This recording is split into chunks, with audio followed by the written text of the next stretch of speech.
Hola a todos y a todas, compañeros y compañeras. Grabo este vídeo para realizar una introducción y una explicación sobre esta herramienta tan útil para trabajar con el alumnado con trastorno grave de conducta, que es el sociograma. Bien, el sociograma es una herramienta que nos va a permitir obtener información sobre las relaciones sociales que tenemos en el aula.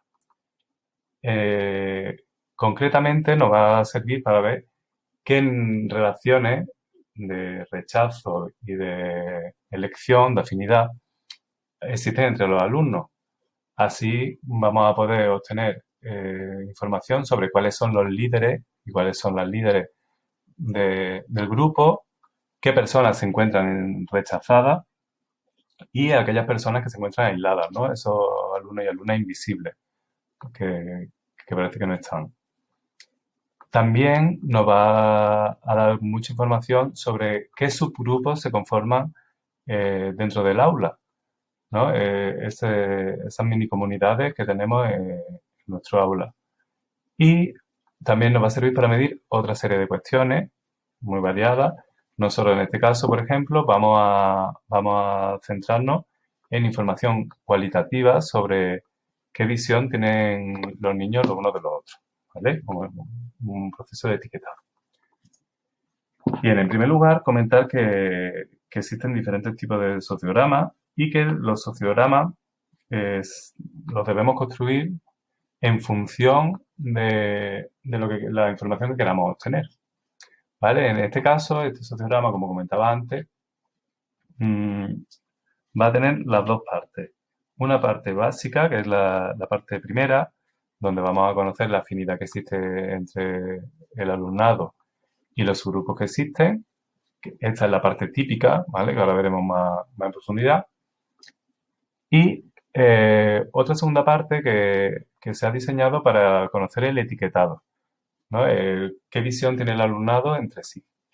Vamos a ver las partes de forma más detenida a continuación. Pero antes sí que cabe destacar que al realizar un sociograma vamos a obtener información que ya conocemos, ¿vale? Que nos va a servir para ratificar lo que intuíamos, ¿no? Pues bueno, en general suele ser fácil intuir quiénes son los líderes dentro de un aula o detectar algún alumnado que está más aislado o que incluso es rechazado, ¿no? Pero también vamos a encontrar sorpresas. Si yo nunca he corregido un sociograma y no me he llevado alguna sorpresa, he descubierto algo que, que iba que iba en contra de lo que yo intuía, ¿no? He descubierto, por ejemplo, que alumnos que yo creía que eran líderes, resulta que son alumnos controvertidos porque también reciben muchos rechazos de otras personas. O incluso alumnado que yo consideraba que estaba muy bien incluido dentro de su grupo, que estaba aislado, ¿no? Que era como invisible. En fin, además también nos va a servir para detectar alarmas. Nos va a abrir vías de trabajo, ¿no? Como, bueno, pues alumnado que tiene un bajo autoconcepto o que está aislado totalmente y tenemos que buscar la forma de incluirlo socialmente. Bien, vamos a pasar a ver estas dos partes de las que he hablado del sociograma. La primera, la que nos va a servir para ver el nivel de afinidad entre el alumnado y los subgrupos que conforman el grupo, es la parte típica que seguramente ya conozcáis de cualquier sociograma. Esta en concreto se forma de 4 preguntas. Tenemos 2 preguntas relacionadas con afinidad o elección y 2 preguntas relacionadas con rechazo. La primera pregunta sería ¿con qué compañero te gustaría sentarte para trabajar? Estaría haciendo referencia a la elección intelectual, ¿vale? Luego tenemos la segunda pregunta, ¿con qué compañero te gustaría jugar? Que sería elección social. La tercera pregunta, ¿con qué compañero no te gustaría sentarte para trabajar? Hace referencia al rechazo intelectual. Y por último, ¿con qué compañero no te gustaría jugar?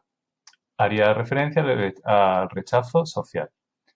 Bien, también encontraremos, aparte de la elección y el rechazo, como ya he comentado anteriormente, situaciones de aislamiento, ¿no? Personas a las que no son elegidas ni rechazadas.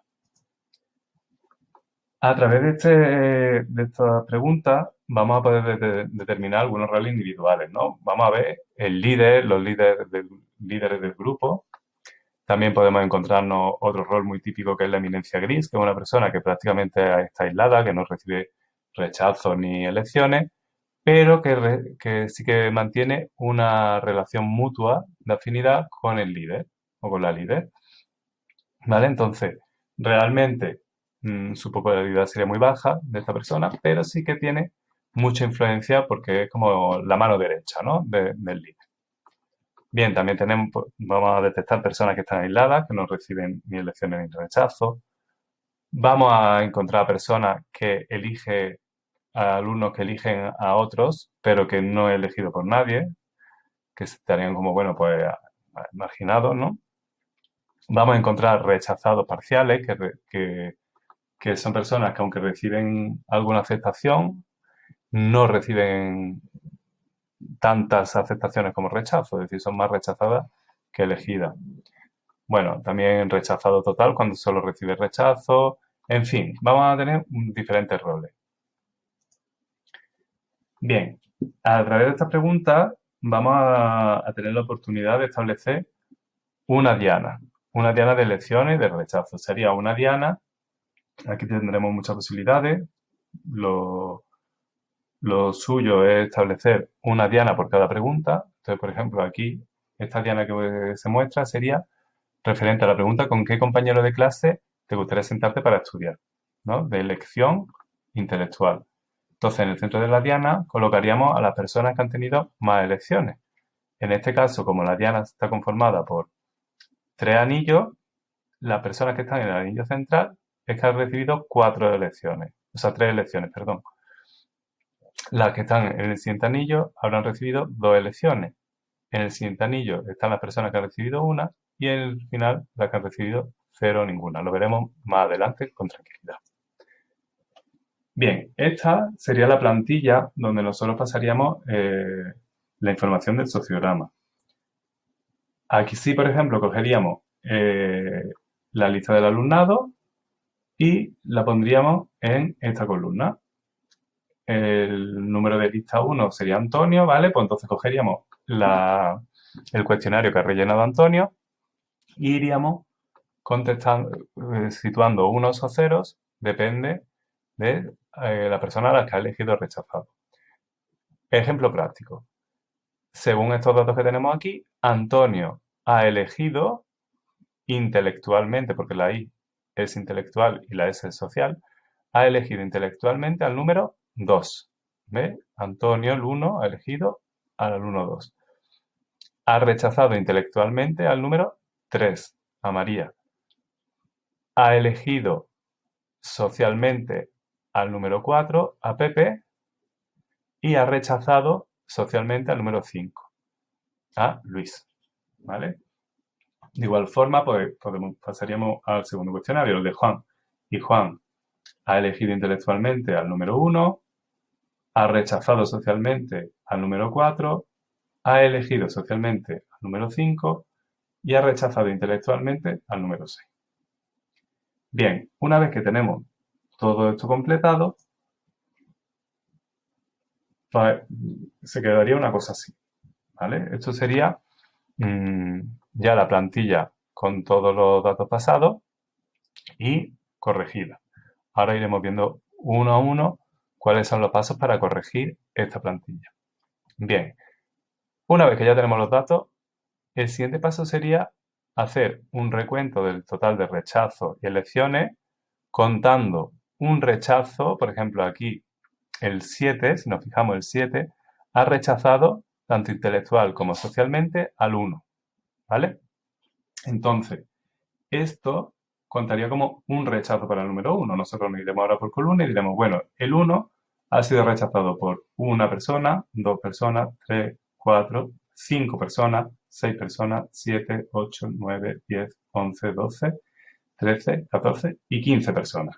¿Lo veis? Entonces pondremos que tiene 15 rechazos y lo ponemos al lado.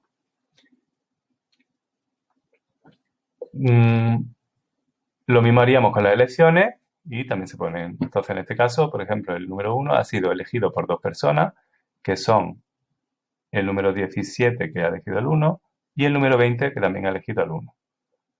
Y está rechazado por 15 personas, que son pues el 3, el 4, el 5, el 6, el 7, el 8, el 9, el 10, el 11, el 12, el 13, el 14, el 19, el 21 y el 22. ¿Veis? Por ejemplo, la situación de este alumno es alarmante porque está totalmente rechazado dentro de su grupo clase. En concreto, este ejemplo es un alumno con trastorno grave de conducta. Bien, ¿qué más cosas aparecen en esta? Tenemos que hacer una vez que ya tenemos el número total de rechazos y elecciones. Vamos a corregir de forma simétrica, es decir, vamos a buscar las elecciones y rechazos mutuos. Yo en esta clave he cogido y he rodeado en verde aquellas elecciones que son mutuas, quiere decir, por ejemplo, el 3 elige al 8 y el 8 elige al 3. ¿Vale? Esto se puede corregir con una regla situándola así, en diagonal, ¿vale? Y podemos ir viendo las elecciones y rechazos mutuos. Entonces, en rojo están los rechazos mutuos y en verde las elecciones mutuas. Y en rosa he situado las elecciones discordantes. Ahora lo iremos explicando un poquito más, pero bueno, lo adelanto. Que sería cuando un alumno elige a otro, pero ese otro, en vez de elegirlo, lo rechaza. Entonces, pues así, por ejemplo, Gabriel, el número 1, ha elegido al número 8 como que quiere sentarse con él para trabajar. Tiene elección intelectual. Pero Fernando, el 8, ha rechazado a Gabriel para sentarse a trabajar con él. Entonces, una relación en la que Gabriel quiere sentarse con Fernando, pero Fernando no quiere sentarse con Gabriel. Bien, vamos viendo poco a poco las posibilidades que tenemos, ¿vale? Bien, aquí también tenemos la X y el menos. Lo he situado al lado del nombre. Esto nos va a servir para realizar la distribución en grupo heterogéneo, ¿vale? En caso de que vayamos a trabajar con un grupo cooperativo, que como ya vimos en los módulos, es una medida de atención a la diversidad importantísima, ¿vale? Trabajar a partir del trabajo cooperativo. Entonces, para poder hacer los grupos heterogéneos, vamos a necesitar saber qué alumnado precisa de ayuda curricular y aquel alumnado que es capaz de ofrecer esa ayuda. Y luego tendremos alumnado del resto. Entonces, aquí, por ejemplo, Ainara, el 2, precisa ayuda. Mario es capaz de ofrecer ayuda. Estos datos tenemos que obtener a partir de la tutora o del tutor y del equipo docente, y del resto del equipo docente, ¿vale? Y simplemente es que lo situaremos al lado del nombre para un paso posterior que luego veremos. Vale. Aquí, a la derecha, si os fijáis, pone que juega con todos o trabaja y juega con todos. Esto es porque en muchas ocasiones el alumnado, cuando toca hacer el rechazo, la pregunta de rechazo, ellos no rechazan a nadie, ¿vale? Por ejemplo, Sofía sí que rechaza trabajar con Gabriel, pero juega con todo el mundo. No rechaza a nadie para jugar. Es simplemente en el intelectual. De igual forma, aquí, por ejemplo, Ismael, el 15, no hace ningún tipo de rechazo. Es decir, está dispuesto a trabajar, a sentarse a trabajar y a jugar con todo el mundo. ¿Vale? Esta información también es importante porque vemos que este alumnado, bueno, pues es mucho más inclusivo que el resto. Aquí, como he explicado antes, vamos a colocar el número total de elecciones y rechazos que ha obtenido cada alumno. Así, Gabriel ha obtenido 2 elecciones y 15 rechazos. Bien, ahora vamos a ir viendo los diferentes tipos de situaciones que nos podemos encontrar. La primera es una elección simple, que aquí, por ejemplo, está marcada la elección que hace Karen, el número 20, al número 16, que es una elección solamente para jugar, ¿vale? Quiere jugar con Karen. O sea, Karen quiere jugar con Manuel, ¿vale? Luego tenemos una elección mutua, que significa que Lidia, del 21, por ejemplo, que elige al 12 y el 12 elige al 21. Es decir, que ambos eligen a la otra persona para jugar o trabajar, pero en elección simple, ¿vale? Solo lo eligen en uno de los dos ámbitos. Luego, por otro lado, tendremos la elección doble, que significa que esta persona quiere tanto jugar como trabajar con la misma persona. Por ejemplo, Jesús Manuel, el 17, quiere sentarse a trabajar y quiere jugar con Hugo, ¿vale? Es una elección más potente. Y luego, por otro lado, tenemos la doble elección mutua, es decir, es igual que la elección mutua, pero es doble, ¿vale? Y va en las dos direcciones. Lo mismo pasaría con los rechazos. Pues estableceríamos un rechazo simple, que es que solo lo elige o intelectual o socialmente. Un rechazo mutuo, cuando es un rechazo simple pero que va en las dos direcciones. Doble rechazo, cuando el rechazo es doble, en ambos ámbitos. Y doble rechazo mutuo cuando se rechazan doblemente. Y por último, tenemos la discordancia, la relación discordante que expliqué antes, que es cuando un alumno elige a otro, pero ese otro le rechaza.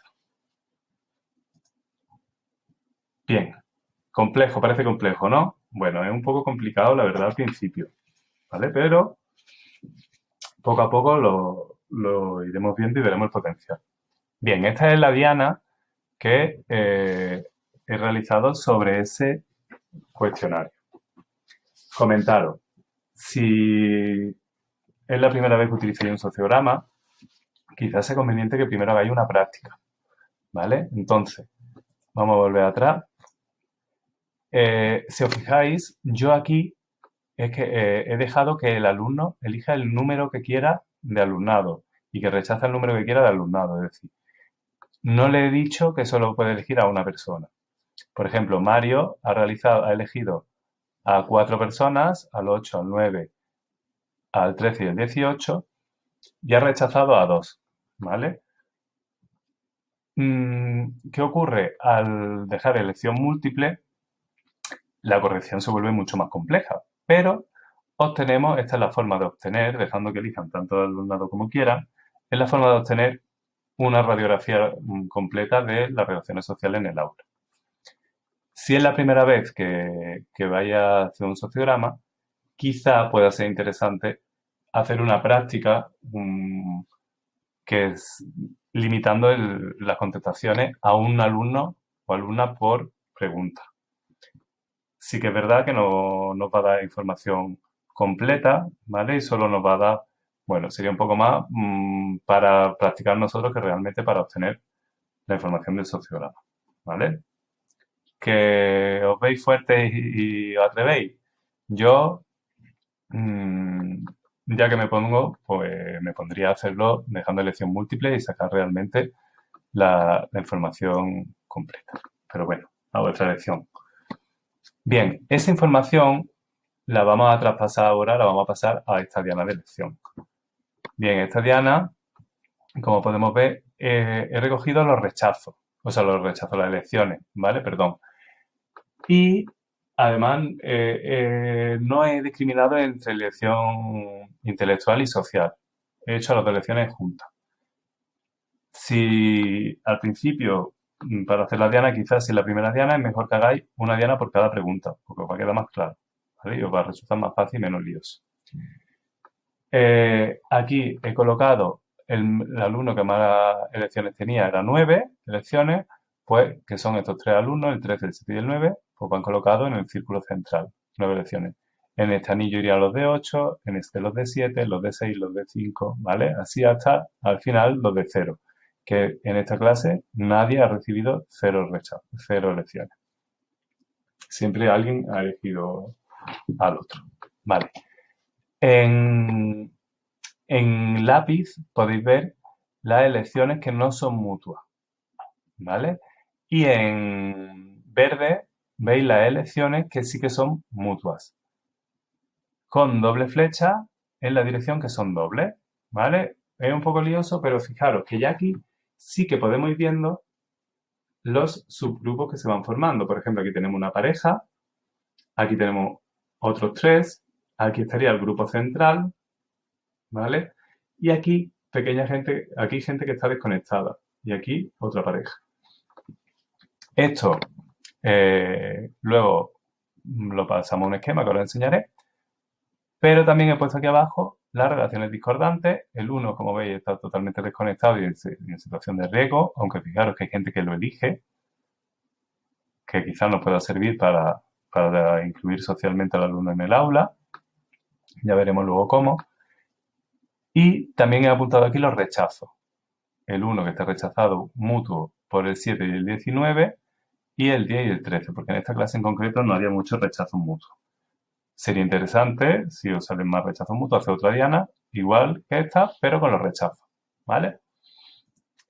Bien, ese amalgama, una vez ordenado, queda así. Entonces, aquí en rojo también he metido los rechazos, como podéis ver, y aquí sí que se ve claramente cuáles son los subgrupos del aula. Tenemos aquí un trío, aquí una pareja, aquí otro trío, pero que un trío además este no está conectado, ¿vale? Un nexo de unión que se junta con dos personas por separado, pero podríamos también trabajar para cerrarlo. Aquí el gran grupo y aquí gente desconectada. ¿Lo veis? Entonces, ¿cómo tendremos que trabajar? Bueno, pues ya a partir de estos datos ya podemos ver que, que tenemos mucho trabajo por hacer por aquí. Es decir, Santiago está totalmente aislado, José Alejandro está aislado y encima mantiene una relación de rechazo mutuo con otra persona que también está, con uno de los rechazados. Manuel está aislado.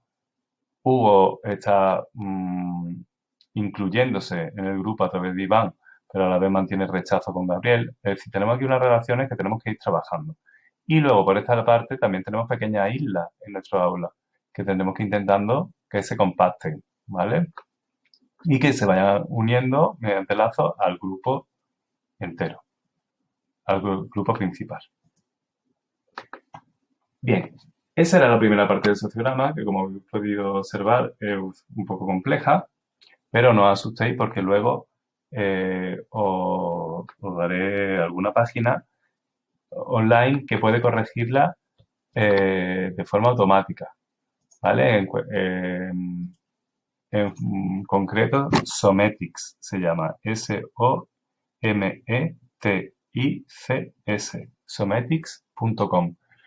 Una página que es gratuita en parte y aunque tiene las funciones un poco capadas.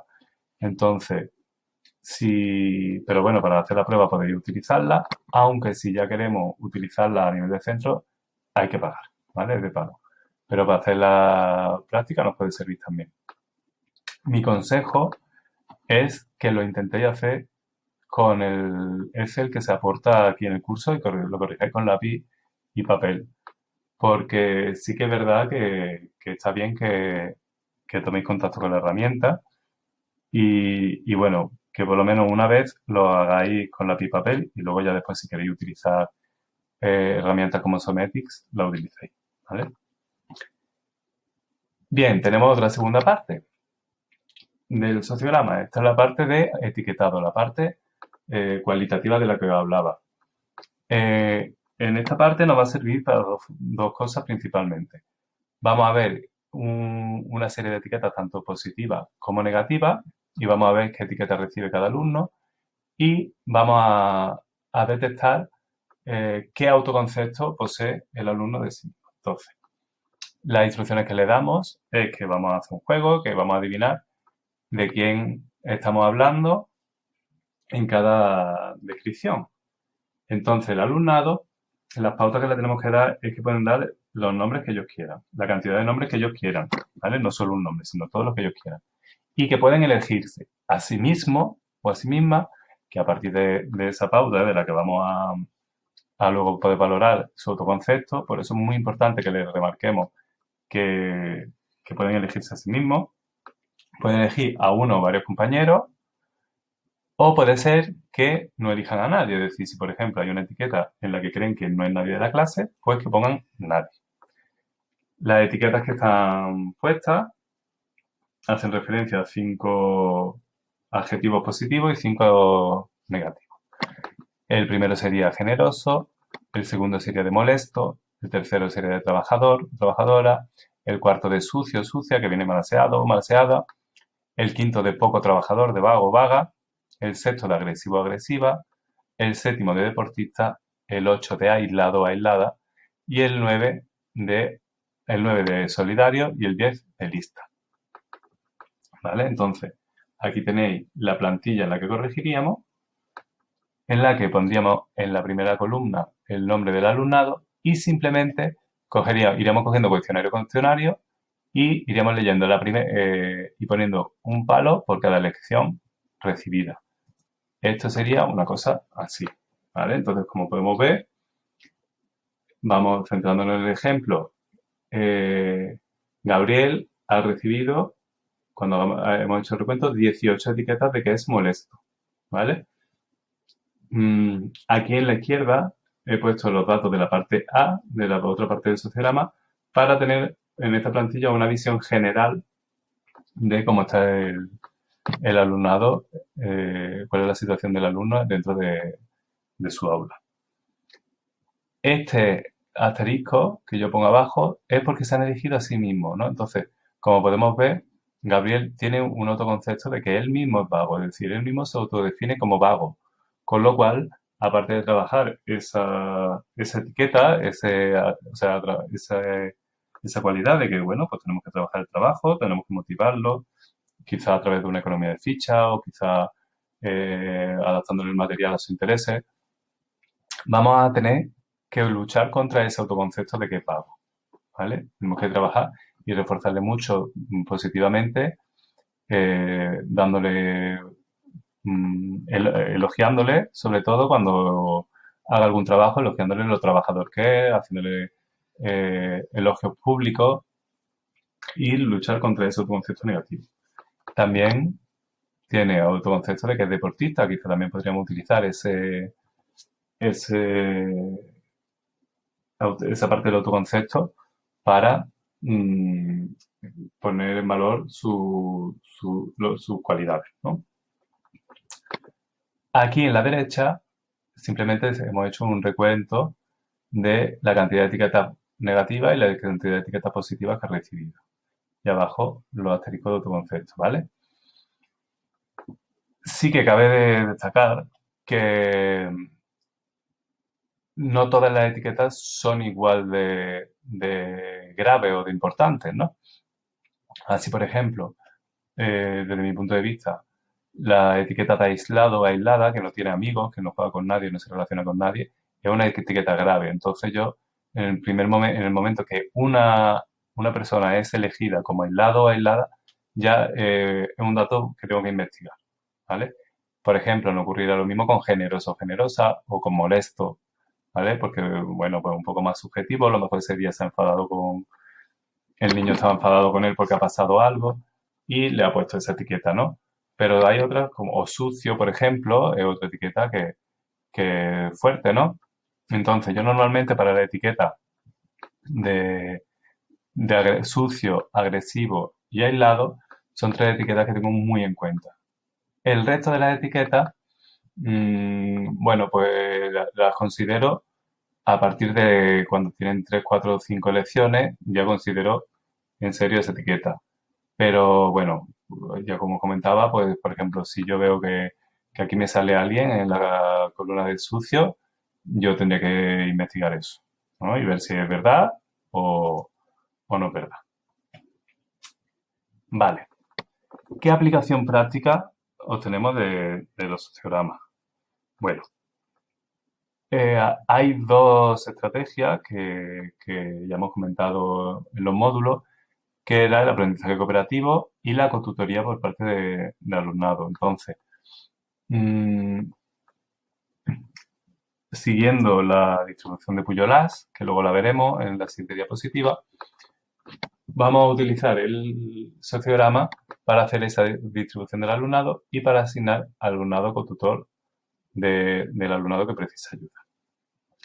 También gracias al sociograma, vamos a tener una radiografía de los líderes y qué referentes positivos podemos utilizar en el aula para ir integrando y cohesionando, integrando a las personas aisladas y cohesionando el grupo, además de trabajar con ese alumnado rechazado para que poco a poco vaya encontrando su sitio en el aula.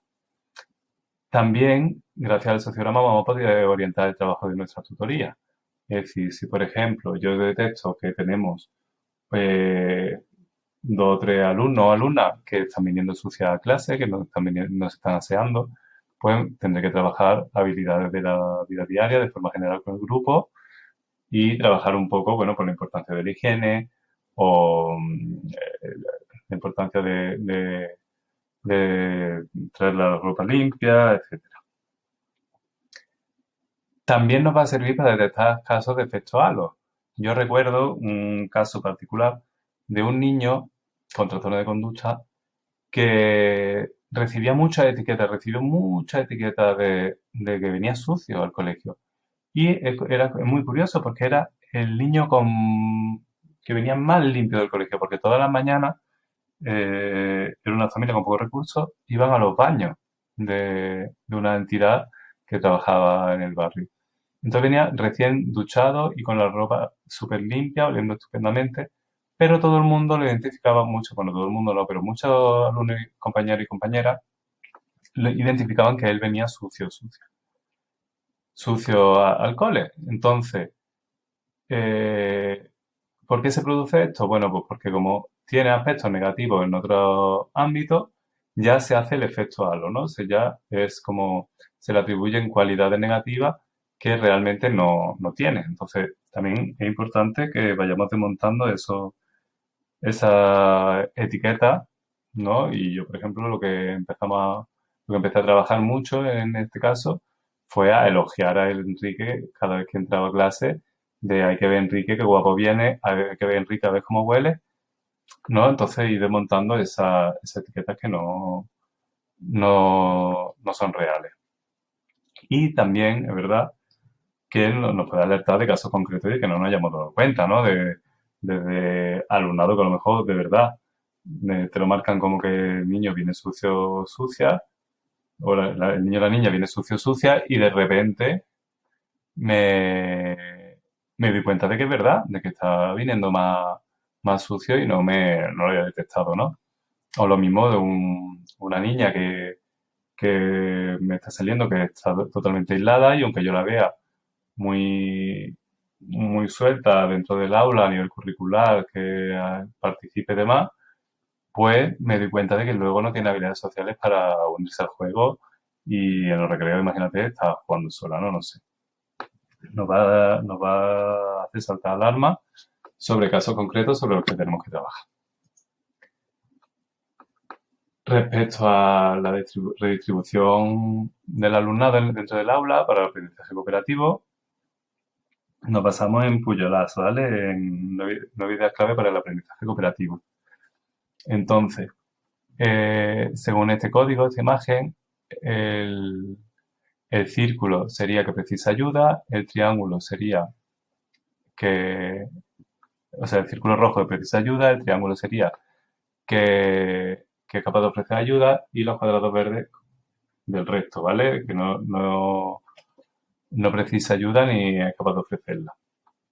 Vale, esto lo hemos traducido a este formato, que es un poco diferente, en el que yo he situado en rojo las personas que precisan ayuda, en verde las personas que son capaces de ofrecer ayuda y he dejado en color azul las personas del resto. El código de triángulo y círculo simplemente responde a el triángulo es niña y el círculo es niño, ¿vale? También para tener un poco el criterio de paridad y que no sean los niños y las niñas, los niños por un lado y las niñas por otro, que también es otra de las cosas que a veces sale en los sociogramas, es reflejado en los sociogramas. Y además he puesto una X al lado de los nombres que no tienen elecciones mutuas, ¿vale? Que no tienen apoyos sociales dentro del aula. Entonces, en base a todo lo que hemos visto anteriormente sobre el sociograma, se han establecido estos grupos en el que, por ejemplo, aquí Ainara precisa ayuda, le hemos puesto el ecotutor a David, que es el que tiene al lado, que es capaz de ofrecer ayuda. Gabriel, que era el niño rechazado de trastorno de conducta, aunque curricularmente ni precisa ni es capaz de ofrecer ayuda, le hemos puesto un cotutor para lo social que sería Manuel. O sea, no, perdón. Esto está cruzado, ¿vale? Me he equivocado. Ainara sería el cotutor con Manuel y Gabriel el cotutor con David, ¿vale? Estas son las cotutorías. Vale, entonces David ayudaría a Gabriel en lo social y Manuel ayudaría a Ainara en lo curricular. Así hemos tenido en cuenta todas las capacidades curriculares relacionadas con ofrecer y precisar ayuda y las capacidades sociales y hemos establecido estos grupos. Para ello hemos tenido en cuenta que el alumnado no se rechace entre sí, ¿vale? Para crear vínculos poco a poco, pero también no hemos cogido a todo el mundo que se elige entre sí.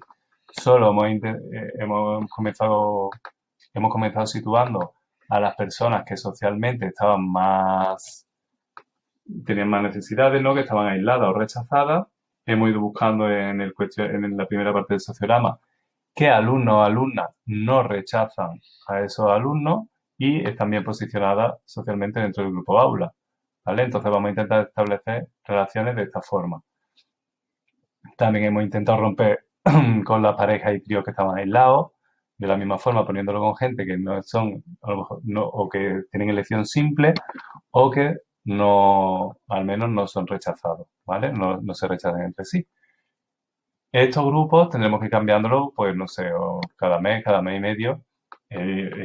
Importante ir cambiando los grupos, pero siempre teniendo este criterio de mantener quien precisa y ofrece ayuda y ir trabajando y colocando los grupos de forma que podamos abordar el trabajo que nos planteamos, ¿no? Si yo me planteo que voy a empezar por unir una pareja que está aislada con el grupo clase, me tengo que centrar en eso. No puedo intentar abordar todas las relaciones sociales a la vez porque al final me voy a perder y no voy a ser capaz de abordarlo, ¿no? Entonces, bueno, que vayamos teniendo en cuenta cada vez que hacemos un agrupamiento en qué grupo nos vamos a centrar, ¿no? ¿Qué objetivos nos estamos marcando? Por último, lo que también suelo realizar es un análisis individualizado del alumnado que está en riesgo, ¿no? Entonces, bueno, pues por ejemplo, en este caso que era Gabriel, el primero, pues que es un alumno que estaba en gravísimo riesgo social, que es rechazado directamente por 15 de sus 21 compañeros o compañeras, que recibe 50 etiquetas negativas, es elegido por dos personas, que también es importante tener en estos casos qué personas eligen a ese rechazado, y la que se detecta gran inestabilidad en sus relaciones porque tenía dos relaciones discordantes, ¿vale? Entonces, a veces también merece la pena redactar un poco para poner en palabras en qué situación está cada compañero o cada niño o cada niña sobre el que vayamos a centrarnos a trabajar. Por último, comentaros que tenemos que tener cuidado con dos aspectos. El primer aspecto es el que aceptamos las etiquetas negativas. Es decir, bueno, es que me sale que el niño es agresivo, ¿no? Que está etiquetado con agresividad, pero yo, ¿qué voy a hacer? Yo no puedo hacer nada. No. Es decir, si nosotros aceptamos que el niño es agresivo, vamos a trabajar, estaremos afectando a que realmente sea así y potenciando eso, ¿no? Por el efecto Pygmalion. Tenemos que tener mucho cuidado con nuestras expectativas, ¿vale? Y siempre, siempre, siempre intentar mejorar la situación. Y si no sabemos cómo hacerlo, bueno, pues siempre tenemos el equipo de orientación o siempre podemos buscar recursos y pedir ayuda. Por lo mismo ocurre con los niños. No podemos permitir, como habéis visto antes, Gabriel se autodeterminaba, se autonombraba como que es vago. Entonces, en este aspecto, en este caso en concreto, pues da por hecho ya que Gabriel no va a esforzarse en el trabajo, porque como él cree que soy vago, ¿para qué va a esforzarse? ¿No? Pues lo mismo, si el adulto acepta esa etiqueta negativa, el niño tampoco va a esforzarse, ¿no? Si el docente dice, bueno, es que Gabriel es verdad que es vago, ¿no? Y yo no tengo expectativas de que eso vaya a cambiar. El niño nunca jamás se va a esforzar por cambiar eso, ¿no? Sería un poco la profecía autocumplida. Entonces, tenemos que luchar contra las etiquetas negativas, tanto las autoimpuestas, que se autoimponen el alumnado, como las etiquetas que le impone el grupo. Y sobre todo, con nuestras expectativas. No podemos olvidar que las expectativas que tiene un docente sobre su alumno tienden a cumplirse. Bueno, espero que les haya parecido muy interesante y cualquier duda estaré encantado de contestarosla. Un saludo.